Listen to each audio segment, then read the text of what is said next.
मेरी पिछली कुछ वीडियोस पे कमेंट आ रहे थे कि सर पीपीएचटी के लिए होने वाले एग्ज़ाम और उसके काउंसलिंग डेट के बारे में बताइए और उसके डीवीसी के लिए लगने वाले डॉक्यूमेंट्स के बारे में बताइए। कुछ लोगों ने यह भी कहा था कि सर कॉलेज की फ़ीस के बारे में बताइए कि कौन से कॉलेज हैं और उनमें फ़ीस कितने लगने वाली है। तो ये सब टॉपिक्स को मैं इस वाली वीडियो में कवर करने वाला हूँ, लास्ट तक वीडियो देखते रहिए। तो सबसे पहले बात करते हैं पीपीएचटी के एग्ज़ाम की। जैसा कि आप सबको मालूम होगा, सीजीपीपीएचटी का एग्ज़ाम होता था जिसमें आप बी फार्मेसी और डी फार्मेसी दोनों में एडमिशन ले सकते थे। लेकिन इस बार व्यापम ने अपने रूल्स में चेंजेस लाते हुए यह कहा कि पीपीएचटी के लिए कोई एग्ज़ाम नहीं होगा, 12th के परसेंट के बेस पे एडमिशन होगा। इसके बाद में यह भी कहा गया था कि बाद में व्यापम द्वारा काउंसलिंग की डेट अनाउंस की जाएगी और उस काउंसलिंग पे जिन लोगों के 12th के परसेंट ज़्यादा होंगे उनको पहले एडमिशन लिया जाएगा, जो कि बात बिल्कुल सही है, ऑफिशियल नोटिस है, कंफर्म बात है। लेकिन बात यहाँ पर यह आती है कि इसका काउंसलिंग होगा कब। तो काउंसलिंग की डेट व्यापम ने अभी तक नोटिस में नहीं बताया है, लेकिन इस वीडियो में कुछ मैं ऐसा बताने वाला हूँ आपको जिस पे आपको बिलीव करना या ना करना आपके ऊपर है। लेकिन यह मेरा लॉजिक है कि अभी अभी हाल ही में आईजीकेवी ने पीएटी के लिए अपने एग्ज़ाम या कहूँ कि काउंसलिंग के लिए डेट अनाउंस किए थे, जो कि आप मेरी पिछले वीडियोस में देख सकते हैं।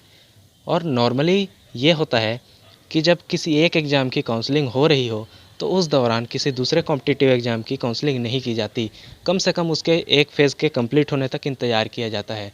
और यहाँ पर सीजीपीएटी की फ़र्स्ट काउंसलिंग हो रही है 3 अक्टूबर तक, यानी कि सीजीपीएटी की काउंसलिंग 3 अक्टूबर तक ऑलरेडी चलने वाली है। तो इस दौरान बहुत कम चांसेस हैं, बहुत कम पॉसिबिलिटी है कि एक ही टाइम पे सीजीपीएटी और सीजीपीपीएचटी दोनों की काउंसलिंग हो।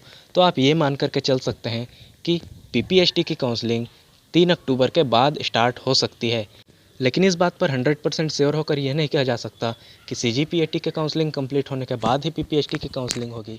व्यापम चाहे तो सीजीपीएटी के साथ साथ ही सीजीपीपीएचटी की भी, यानी कि बी फार्मेसी और डी फार्मेसी दोनों की काउंसलिंग एक साथ वह करा सकता है। तो यह तो कवर हुआ फर्स्ट टॉपिक की काउंसलिंग डेट कब से होगी। दूसरा जो सवाल पूछा गया था उस पर कहा था कि डीवीसी के लिए डॉक्यूमेंट्स कौन कौन से लगेंगे। तो इस पे आपको 5 से 6 डॉक्यूमेंट्स हैं जो मैं आपको नीचे बताने वाला हूँ। सबसे पहला है आपका 10th का सर्टिफिकेट, फिर 12th का सर्टिफिकेट। अब यहाँ पर बात ये आती है कि 12th का सर्टिफिकेट अगर आपको अभी आपके हाथ में नहीं मिला है तो आप क्या करें। आप ये कर सकते हैं कि आप इंटरनेट पर या फिर cgbse.net से अपना रिज़ल्ट निकाल कर उसको प्रिंट आउट करके आप उसके साथ अटैच कर सकते हैं। वह भी उतनी ही मान्यता होगी जितनी आपकी 12th की ओरिजिनल मार्कशीट की होती है, यानी कि 12th की मार्कशीट की जगह आप इंटरनेट से प्रिंट किए हुए रिज़ल्ट को लगा सकते हैं। दूसरा आता है जो कि है डोमिसाइल सर्टिफिकेट, यानी कि निवासी प्रमाण पत्र, जो कि छत्तीसगढ़ का मूल निवासी होना चाहिए। इसके बाद कुछ और डॉक्यूमेंट्स हैं जैसे कि इनकम सर्टिफिकेट, यानी कि आय प्रमाण पत्र। और अगर आप किसी जाति विशेष के लिए रिजर्वेशन में अप्लाई कर रहे हैं तो आपको कास्ट सर्टिफिकेट भी लग सकता है। इसके साथ ही साथ आपको स्कूल से मिला हुआ टीसी या फिर माइग्रेशन अगर आपको मिल चुका है तो आप दिखा सकते हैं। और अगर अभी तक आपको टीसी और माइग्रेशन नहीं मिला है तो आप इसे बाद में दिखाने के लिए अप्लाई कर सकते हैं। ये इसकी आपको छूट होती है कि आप टीसी और माइग्रेशन व्यापम को बाद में दिखा सकते हैं। तो इतने में कवर हुआ हमारा दूसरा टॉपिक कि डॉक्यूमेंट्स कौन कौन से लगेंगे। अब आता है हमारा तीसरा टॉपिक, यानी कि कॉलेज में फ़ीस कितनी लगने वाली है। यहाँ पर अगर हम फ़ीस की बात करें तो पहले क्या सीन था कि गवर्नमेंट कॉलेज में फ़ीस नहीं लगती थी और जो मेन एक्सपेंसेस होते थे वो ना के बराबर थे, यानी कि गवर्नमेंट सीट मिल जाने पर कोई भी फ़ीस नहीं लगती थी। लेकिन प्राइवेट कॉलेज में तब भी और अब भी एक चीज़ कॉमन है कि एक एवरेज अगर मान लें हर कॉलेज की, तो पर सेमेस्टर आपको लगभग 50 से 60 हज़ार रुपये पर सेमेस्टर लग जाते हैं। और एक साल के 2 सेमेस्टर के हिसाब से 1 लाख से 1,20,000 रुपये तक आपको पर ईयर का लग जाता था।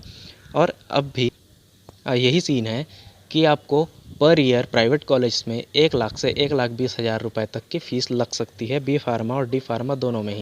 तो इस वीडियो के तीनों टॉपिक्स कवर हो चुके हैं, लेकिन मुझे कुछ और कमेंट्स आए थे जिसमें कहा गया था कि सर हमें एक ऐसी वीडियो बना करके दीजिए जिसमें छत्तीसगढ़ के अलग अलग फार्मेसी कॉलेज के नाम और उनमें लगने वाली फ़ीस, उनमें कितने सीटें हैं, इन सब के बारे में हमें डिटेल्स बताइए। तो अगर आप चाहते हैं कि मैं एक ऐसी वीडियो बनाऊं जिसमें कॉलेज और उनके होने वाली सीट्स और उनकी फ़ीस की डिटेल्स हों तो आप नीचे कमेंट करके बता सकते हैं।